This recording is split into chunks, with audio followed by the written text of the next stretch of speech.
இன்னைக்கு என்ன வரும்போதுன்னு இது போட்டுட்டு இருக்காங்க, வெல்லும் தமிழ் பெண்களாம். வெல்லும் தமிழ் பெண்களுக்கு பதிலாக வெல்லும் தமிழ் பெண்கள் கொல்லும் திமுக அரசுன்னு வச்சிருக்கலாம். அங்கே ஒரு அம்மா பேசுது அருள்மொழி அப்படின்ட்டு, அது அவங்க பேச்சு தான் கேட்டு வந்தேன். இன்னும் என்ன யார் என்ன பேசி வச்சுருக்காங்கன்னு போய் தான் பார்க்கணும். கேட்டு வரேன். இந்த நாற்காலி இருக்குது, பெண்கள் நீங்கள் என்ன பண்ணணும்னா இந்த நாற்காலியில் உட்காரணும். இப்படி உட்காரக்கூடாது, நல்லா சாஞ்சு இப்படி உட்காரணும், காலை நீட்டி உட்காரணும், காலை மடக்கி உட்காரணும், கால் மேலே கால் போட்டு உட்காரணும். ஆசை தாம்மா எங்களுக்கும் அதெல்லாம் பண்ணணும்னு. உங்கள் ஆட்சியில் எங்கே நடக்குது? நாங்கள் தான் போராடியே செத்துக்கிட்டு இருக்கோமே. துப்புரவு பணியாளர்கள் போராட்டம், ஆசிரியர்கள் போராட்டம், செவிலியர்கள் போராட்டம், இந்த இப்போ 4 நாளாக இடைநிலை ஆசிரியர்கள் போராட்டம். சுயமரியாதை பற்றி பேசுது அந்த அம்மா.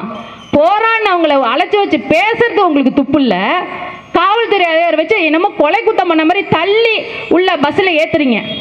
என்ன சொல்லி 311 என்ன சொல்லி அவங்க வந்து வாக்கு வாங்கினாங்க தேர்தல் அறிக்கையில்?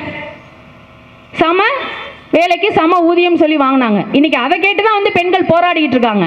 இத்தனை பெண்கள் போராடிட்டு இருக்காங்க, கொஞ்சம் கூட கூச்சநாச்சமே இல்லாமல் எப்படி வந்து ஒரு மகளிர் மாநாடு இந்த திமுக அரசால் நடத்த முடியுது?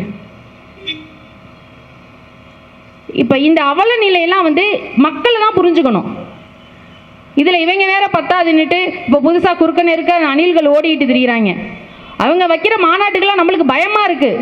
வடிவேலு ஒரு இதில் சொல்லுவார்ல, இன்னைக்கு என்னென்ன பண்ண காத்திருக்கானோ அப்படின்னு. அந்த மாதிரி இவங்க கூட்டம் போட்டாலே இன்னைக்கு என்னென்ன நடக்க காத்திருக்கோ அப்படிங்கிற மாதிரி நம்மளுக்கு இருக்குது. அந்த அளவுக்கு புரிதல் இல்லாமல் இருக்கிறாங்க இந்த பெண்கள். ஓட்டு போடலன்னா விஷத்தை வச்சு கொண்டுடுவேன்னு சொல்லுது ஒரு பொண்ணு. அப்போ எந்த அளவுக்கு புரிதலோடு இந்த பெண்கள் இருக்கிறாங்கங்கிற பாருங்க. இப்போ இதெல்லாம் மாற்றம் வரணும் அப்படின்னா, விவசாயிகள் கூட நிற்கணும் அப்படின்னா, அது வந்து தமிழக அரசியத்திலே நாம் தமிழர் கட்சியால் மட்டும்தான் முடியும். அண்ணன் செந்தமிழன் சீமான் அவர்களால் மட்டும்தான் முடியும். ஒன்றும் இல்லை, இந்த நம்மாழ்வார் அவர்கள் விவசாயிகளுக்காக போராடி இருக்காங்களே, எடுத்து பேசுகிற ஒரு கட்சியை சொல்லு தமிழகத்தில், நாம் தமிழர் கட்சியை தவிர. ஒரு அமைப்பு வந்து பீஜா பரம்பரா அப்படின்னு சொல்லிட்டு பெங்களூரில் ஒரு ஆர்கனைசேஷன் ஒரு மாநாடு வைக்கிறாங்க, விவசாயிகள் பற்றின ஒரு மாநாடு. அந்த மாநாட்டுக்கு தமிழ்நாட்டிலேயே கலந்துக்கிட்டது ஒரே ஒருத்தர் தான். எதன் சார்பா? தமிழ்நாடு வேளாண் துறை சார்பா. அந்த கலந்துகிட்ட ஒரே ஒருவர் நாம் தமிழர் கட்சியின் மாநில ஒருங்கிணைப்பாளர் அண்ணன் சீமான் அவர்கள், அண்ணன் சிவராமன் அவர்கள் தான் நம் நாம் தமிழர் கட்சியிலேருந்து கலந்துக்கிட்டாங்க.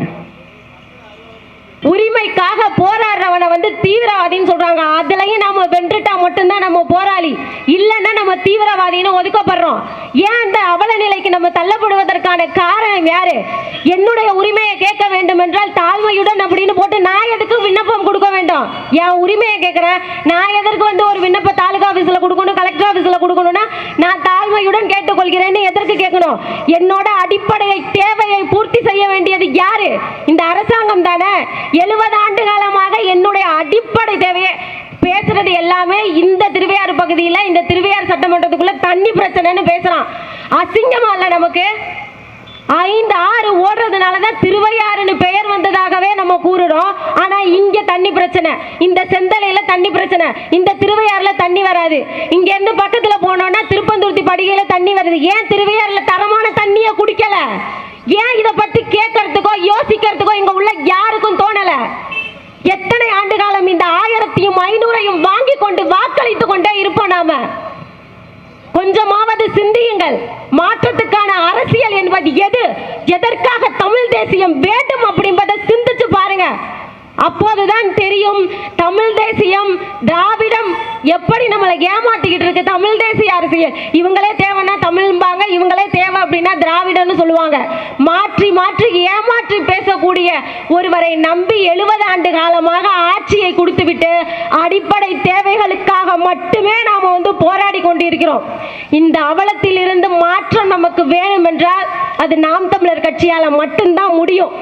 எங்க தலைவனை வந்து இதுவரைக்கும் பாருங்க எதுலையும் பதிவிட முடியல. எடுத்த உடனே என்ன கேட்கிறான்? என் தலைவர் பிரபாகரனை போட்டோம் அப்படின்னா தீவிரவாதின்னு சொல்லி பதிவிடுறான். என்னோட இன்ஸ்டாகிராம் பேஜ்ல போடவே இல்லை. 2 நாள் அவருடைய பிறந்த நாளுக்கு பேச வச்சதுக்கு காமிக்கவே இல்லை. நாங்கள் போராடி வெற்றி பெற்றால் மட்டும்தான் போராளி. அவரை வந்து இன்னைக்கு அரங்கெங்கும் உலகெங்கும் வந்து தலைவன் தலைவன் தலைவன் அப்படின்னு கொண்டுட்டு போனது, தமிழின மா மன்னன் கொண்டு போனது என் தந்தை செந்தமிழன் சீமான் மட்டும்தான். நினைவுல வச்சுக்கொள்ளுங்க. தமிழன் என்னாலும் இவர்கள் மத்தியில இருந்தோம் அப்படின்னா தீவிரவாதிகள் மட்டும்தான் சித்தரிக்கப்படுவோம். தமிழின தலைவன் அப்படின்னு தமிழை வந்து ஏமாற்றி வாழும் இவர்கள் தான் முடிசூடி கொண்டு இருப்பார்கள். திருவையாறு புகழ்பெற்ற ஊர். திருநாவுக்கரசர், திருஞான சம்பந்தர், சுந்தரர் இவங்கெல்லாம் தேவாரம் பாடிய பகுதி. திருக்கையிலை காட்சி ஆண்டுக்கு ஒரு தடவை நமக்கு காமிக்கிறாங்க, பார்க்குறோம். இங்கே வந்து புனித நீராடல் அப்படின்னு சொல்லி இந்த காவேரி கரையில் புனித நீராடுறோம். இதெல்லாம் கடந்து திருவையாறுக்கு இன்னொரு மகிமை அப்படின்னு சொன்னோம் அப்படின்னா, இதே திருவையாறு சட்டமன்றத்தில் இளங்கார்குடியில் பிறந்தவர் தான் நம்ம நம்மாழ்வார் ஐயா. இயற்கை விவசாயத்திற்காக தன்னை எந்த அளவுக்கு இங்கே வந்து ஆட்படுத்திக்க முடியுமோ அந்த அளவுக்கு ஆட்படுத்தி கொண்டு இயற்கை விவசாயத்தை தூக்கி நிறுத்த வேண்டும் அப்படின்னு ஊரெங்கும் சென்று நாடெங்கும் சென்று இயற்கை விவசாயத்தை பரப்பியவர் நம்மாழ்வார். இங்கே வந்து இந்த மீத்தேன் திட்டம், ஈத்தேன் திட்டம் இதற்கு எதிராக எல்லாத்துக்கும் வந்து துணை நின்றவர், களத்திலேயே தன்னுடைய உயிரை நீத்தவர் அப்படின்னு கேட்டால் நம்மளுடைய நம்மாழ்வார் ஐயாவை தான் நம்ம சொல்லணும். இங்கே வந்து இந்த திமுக ஆட்சி 1971 இப்போ 2021 வரைக்கும் 7 முறை ஆட்சியில் இருந்திருக்கு. அதிமுக 5 முறை ஆட்சியில் இருந்திருக்கு. இது வரைக்கும் எனக்கு விவரம் தெரிந்த 25 வருடங்களுக்கு மேலே ஆகிடுச்சு. இது வரைக்கும் இந்த பகுதியில் நம்ம திருவையாறில் என்ன முன்னேற்றத்தை கண்டிருக்கோம் சொல்லுங்க. இந்த மார்க்கெட்டையும் இந்த பஸ் ஸ்டாண்டையும் புதுப்பிச்சு கட்டி கொடுத்துருக்காங்க. வேற என்ன இங்கே நம்ம வந்து ஏதாவது ஒரு முன்னேற்றத்தை கண்டிருக்கோம் அப்படின்னு சொல்லுங்க. நீங்கள் இந்த திருவையாறு பகுதியில் கண்டிருக்கிறதுக்கு வாய்ப்பே கிடையாது. ஏன்னா இங்கே 11,000 ஏக்கருக்கு மேலே வாழை விவசாயம் செய்கிறாங்க. 20,000 ஏக்கருக்கு மேலே இந்த திருவையாறு பகுதியில் மட்டும் 20,000 ஏக்கருக்கு மேலே நெல் விவசாயம் பண்ணுறாங்க. இது போதாதென்று கரும்பு, பொங்கல் சீசனில் கரும்பு வெட்டணுமா, கரும்பு வெற்றிலை அப்படின்னு சொல்லி இந்த பகுதியில் செய்யாத விவசாயங்களே கிடையாது. இந்த திருவையாறு பகுதியிலன்னு இந்த வாழைக்குன்னு இந்த நெல்லுக்கென்று ஏதாவது கொள்முதல் நிலையங்கள், பாதுகாப்பு கிடங்குகள் ஏதாவது ஏற்படுத்தி கொடுத்துருக்காங்களா? கடைசி வரைக்கும் நாம் கத்தி கொண்டே தான் இருக்க வேண்டும். எத்தனை வருடங்களா? 70 வருடங்களாக நீங்கள் வந்து விவசாயிகளுக்கு என்ன செய்தீங்க அப்படின்னு கத்தி கொண்டு இருப்பது மட்டும்தான் எங்களுடைய வேலையா? இதை கேட்பதற்கு நமக்கு யாருக்குமே வந்து நேரம் கிடையவே கிடையாது. நாங்கள் வந்து கரை வெட்டி கட்டியிருக்கோங்க அப்படின்னு நம்ம பெருமையாக பேசிக்கிறதுக்கு மட்டும்தான் நமக்கான நேரம் இருக்குது. அப்படி தானே?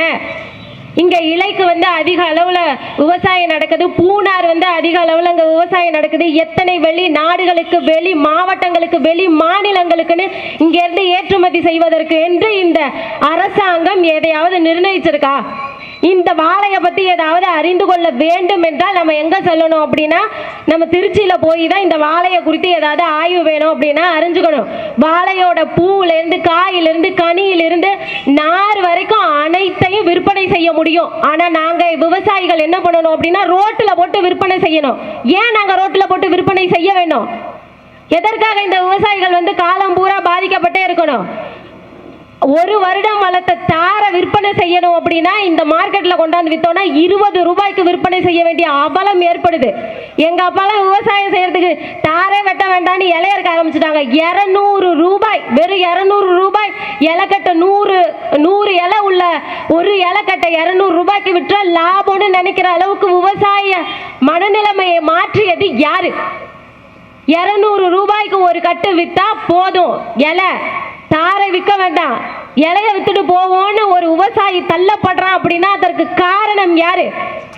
அப்ப இலையை வாங்கி வித்துக்கிட்டு இருக்கோம். ஊருக்கு என்ன பண்றாங்க அப்படின்னா 100 வியாபாரிகள் இருக்காங்க. தாருக்குன்னு தனியா வியாபாரி, இலைக்குன்னு தனியா வியாபாரி, எல்லாமே தனித்தனியான வியாபாரிகள் இருக்காங்க.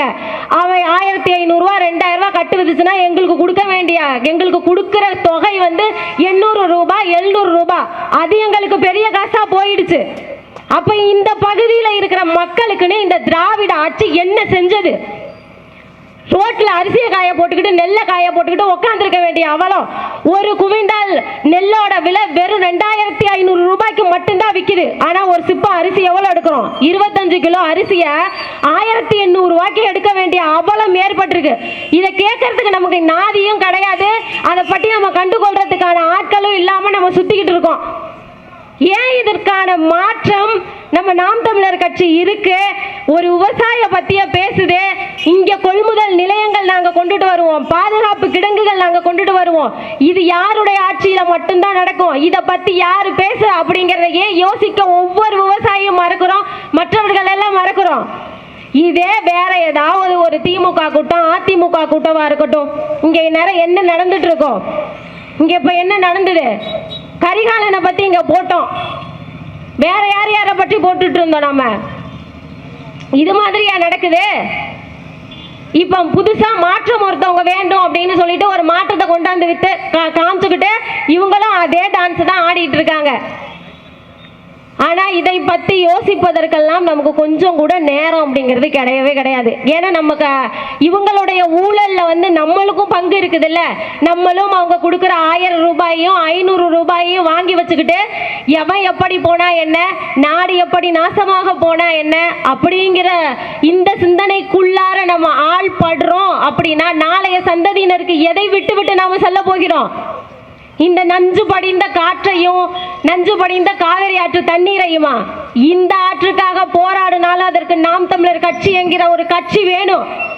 இல்ல அப்படின்னா இந்த திமுக அதிமுகவோட இணைஞ்சு நம்மளும் இந்த நாட்டை எழுதி அவன் கையில கொடுத்துட்டு போக வேண்டியதுதான்.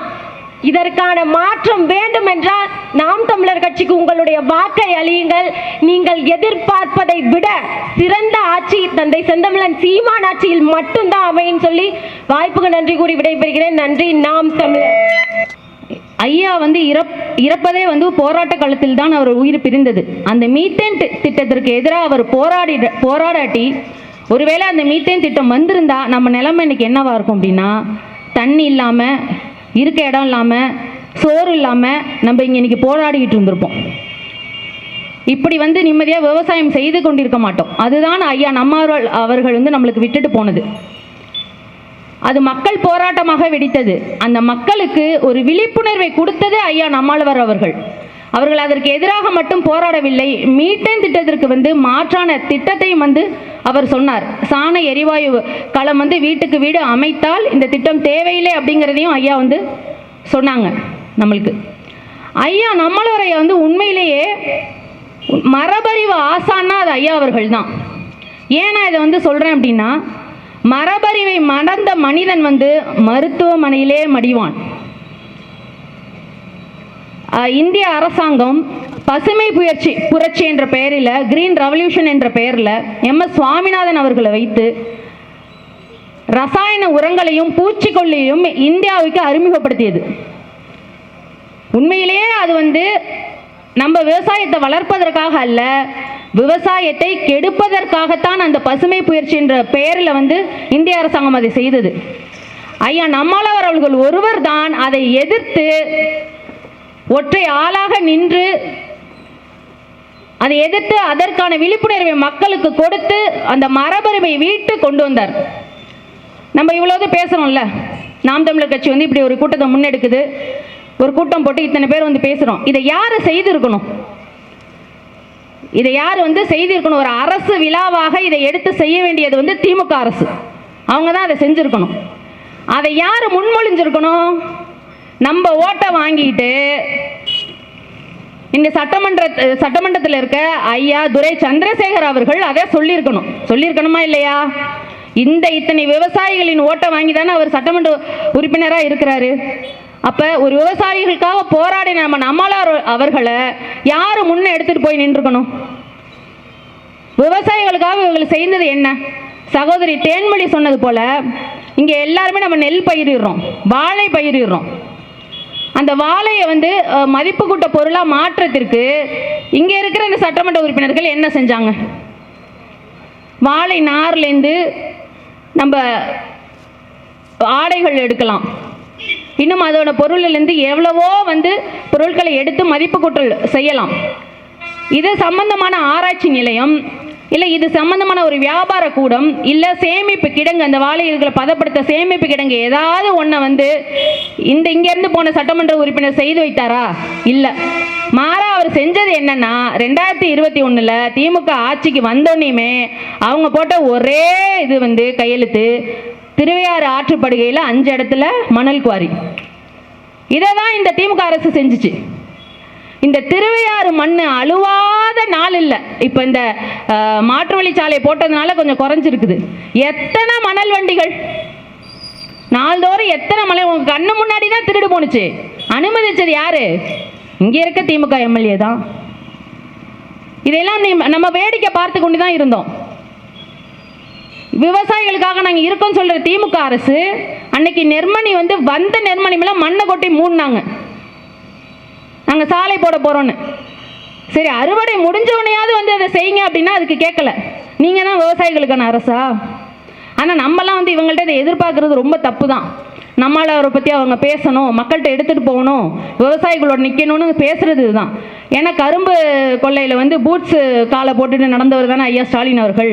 அவங்களுக்கு விவசாயத்தை பற்றி என்ன தெரியும்? ஹைட்ரோ கார்பன் திட்டத்துக்கு கையெழுத்து போட்டு கொடுத்துட்டு தெரியாமல் கையெழுத்து போட்டுட்டேன்னு சொன்னவர் தானே ஐயா ஸ்டாலின் அவர்கள். அங்கே தஞ்சாவூர் மாவட்டத்தில் வடசேரி பகுதியில் சாராய ஆலை வைப்போம் அப்படின்னு சொல்லி டிஆர் பாலு அவர்கள் வந்து அங்கே இருக்க மக்கள், போராடின மக்களை அடித்து விரட்டினார். அதற்கும் போராடினவர் நம்ம ஐயா நம்மாழ்வார் அவர்கள் தான்.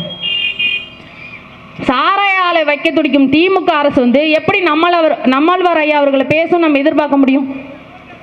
இதை தான் நீ மக்கள்கிட்ட எடுத்துகிட்டு போகணும். நீ என்னத்தை சொல்லிக்கிட்டு திரியிற? ஈவேராவை தூக்கிட்டு நீ தெரிஞ்சுக்கிட்டு இருக்க. நாங்கள் பெண்ணியம், சமத்துவம், சம உரிமைன்னு ஒன்று வேணாம். இங்கே பார்க்குற பொதுமக்கள் எல்லாம் உங்கள்கிட்ட ஒரு கேள்வி கேட்குறேன். இந்த 20 அடி தூரத்தில் இருக்குது நம்ம நகராட்சி அலுவலகம். நகராட்சி அலுவலக செயலாளர் யார்? கஸ்தூரி நாகராஜன் அவர்கள்.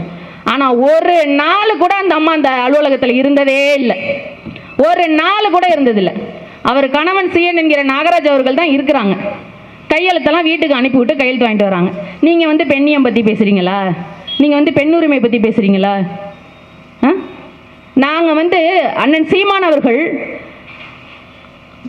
ஆணுக்கு பெண் சமம் அல்ல, ஆணும் பெண் சமம்னு 117 பெண் வேட்பாளர்களை வந்து களமிறக்கி இருக்கிறார். நீங்க வந்து திமுக பெண்ணுரிமை பேசுற திமுக ஒரு 10 பேரை, ஒரு திமுகவில் ஒரு 10 பேரை சொல்லிடுங்க பார்ப்போம். நீங்க 117 பேரை நிறுத்த கூட வேணாம், ஒரு 10 பேரை வந்து சொல்லு பார்ப்போம். ஒரு பெண் ஆளுமைகள்லாம் சொல்லு. என்ன சொன்னா யாரை சொல்லுவாங்க? கனிமொழி, தமிழச்சி தங்கபாண்டியன், வேற யாரை சொல்லுவாங்க? கீதா ஜீவன். இங்கே இருக்க நம்ம அஞ்சுகம் பூபதியை பற்றி சொல்லுவாங்க. இவங்க எல்லாருமே அரசியல் வாரிசுகள். அரசியல் வாரிசுகள் தான் வந்து திமுகவில் இப்போ இருக்கிறாங்க. இப்போ யார் விவசாயிகள் கூட நிற்கிறா அப்படிங்கிறத விவசாயிகளாகிய நீங்கள், மக்களாகிய நீங்கள் தான் புரிஞ்சுக்கணும். இந்த திருட்டு திராவிட அரசு ஒழிஞ்சு நல்ல ஆட்சி வரணும்னா நீங்கள் அண்ணன் சீமான் அவர்கள் நிறுத்திய வேட்பாளர் எங்கள் அன்பு அண்ணன்